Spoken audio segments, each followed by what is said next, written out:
نماز کے بغیر جو اپنی زندگی گزارتے ہیں ان کی زندگی میں سوائے ٹینشن اور دکھ کے اور ہو کیا سکتا ہے؟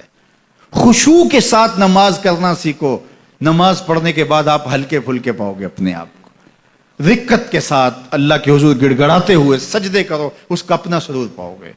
اللہ اکبر. لیکن ایک بندہ کہے کہ جناب میں نماز پڑھتا ہوں لیکن ایسی کیفیت تو پیدا نہیں ہوتی, تو شیطان اس کو کہتا ہے کیا فائدہ ایسی نماز پڑھنے کا. لوگ بھی کہتے ہیں فلاں بندے سے یہ جرم بھی سرزد ہوتا ہے, نماز بھی پڑھتا ہے, اس کی نماز کو مورد الزام بناتے ہیں. تو بندہ بھی کہتا ہے چھوڑے, نماز نے مجھے کیا فائدہ دیا. لیکن کہا نہیں, نماز نہیں چھوڑنی. پہلے فرمایا نماز میں خشوع کرتے ہیں, یہاں فرمایا نماز کی محافظت کرتے ہیں. اگر کسی وجہ سے خشوع پیدا نہیں ہوتا چھوڑتے پھر بھی نہیں ہے.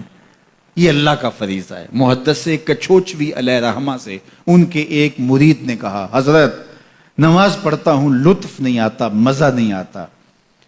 تو آپ نے حیرت سے کہا کہ اس کے باوجود پڑھتے تو ہو؟ کہا جی وہ تو اللہ کا حکم ہے, وہ تو پڑھتا ہوں. تو محدث کچھوچوی علیہ رحمہ جھومنے لگے, کہا واہ واہ, تم لطف کے بندے نہیں اللہ کے بندے ہو. تمہیں سرور نہیں آتا پھر بھی پڑھتے ہو, اس کا مطلب ہے تم سرور کے لیے, مزے کے لیے, لطف کے لیے نہیں پڑھتے, تم تو اللہ کے لیے پڑھتے ہو. اللہ اکبر. تو بندہ سرور نہیں بھی آ رہا پھر بھی اپنے آپ کو کھینچ کے لا رہا ہے مسجد کے اندر. خیال تنگ کر رہے ہیں پھر بھی مصلی پہ اپنے آپ کو کھڑا کر رہا ہے. سوچیں اس کو آوارہ پتے کی طرح کبھی ادھر پھینکتی ہیں کبھی ادھر پھینکتی ہیں, لیکن پھر بھی وہ کھڑا ہوا ہے کہ میں نماز پوری کر کے جانی ہے. بار بار کبھی بھولتا ہے لیکن پھر دوبارہ نیت مان کے کھڑا ہو جاتا ہے, نہیں میں پوری کر کے جانی ہے. یہ کیوں کرتا ہے؟ میرے اللہ کا حکم ہے.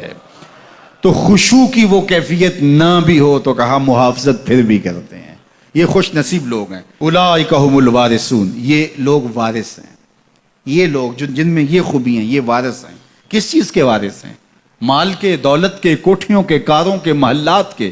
کہا الذین یرثون الفردوس, یہ جنت الفردوس کے وارث ہیں.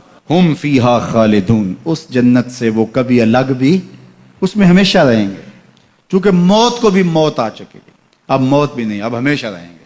اللہ تعالیٰ فرمائے گا ارضیتم, جنتیوں کیا راضی ہو؟ اہل جنت کیا تم راضی ہو؟ تو وہ کہیں گے ہمیں کیا ہوا کہ ہم راضی نہ ہوں, ہمیں تو وہ ملا جس کا ہمیں تصور بھی نہیں تھا. ہمیں جنت مل گئی, محلات و قصور مل گئے. جو سب سے آخر میں جنت میں جائے گا, سب سے آخر میں, جس کو ہماری پنجابی میں پھاڈا کہتے ہیں, سب سے آخر میں, اس کو جنت میں کتنی جگہ ملے گی؟ جو بندہ سب سے آخر میں آتا ہے اس کو دھوپ میں جگہ ملتی ہے, جو اس سے تھوڑا سا پہلے آ گیا اس کو برآمدے میں ملی, جو اس سے پہلے آیا اس کو اندر جگہ ملی. ایسے ہی ہوتا ہے. تو جو سب سے آخر میں جائے گا جنت میں تو وہ سب سے بڑا گنہگار ہوگا, اور جہنم کے رگڑے سہ سہ کے وہ جہنم سے نکلے گا سب سے آخر میں. بخاری شریف میں تذکرہ موجود ہے.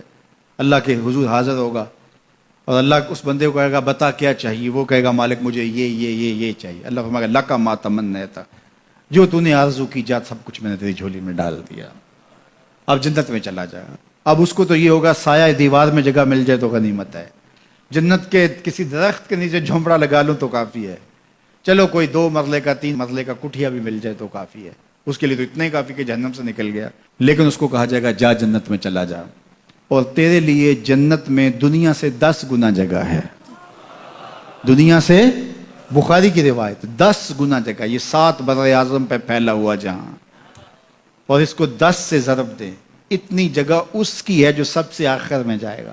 جب اللہ یہ فرمائے گا تو وہ کہے گا اتسخر وانت الملک, میرے رب تو مجھے رب ہو کے مذاق کر رہا ہے, مالک ہو کے مجھ سے مذاق کر رہا ہے, بادشاہ ہو کے مجھ سے مذاق کر رہا ہے. اس کو لگے گا ہی نہیں کہ مجھ کو, میں ساری زندگی پاپ کرنے والا لیکن ایمان کا چراغاں تو اندر تھا. اللہ اکبر. آج نکلے گا تو جنت میں سب سے آخر جانے والے شخص کو کتنی جگہ ملے گی؟ دنیا سے 10 گنا جگہ دنیا سے سب سے آخری شخص کو, پھاٹے شخص کو ملے گی. پھر بلال حبشی کی جاگیروں کا عالم کیا ہوگا, ابو بکر و عمر کی جاگیروں کا عالم کیا ہوگا, بابا فرید گنج شکر داتا گنج بخش علی اجویری, شیخ احمد مجدد الف ثانی کی جاگیروں کا عالم کیا ہوگا.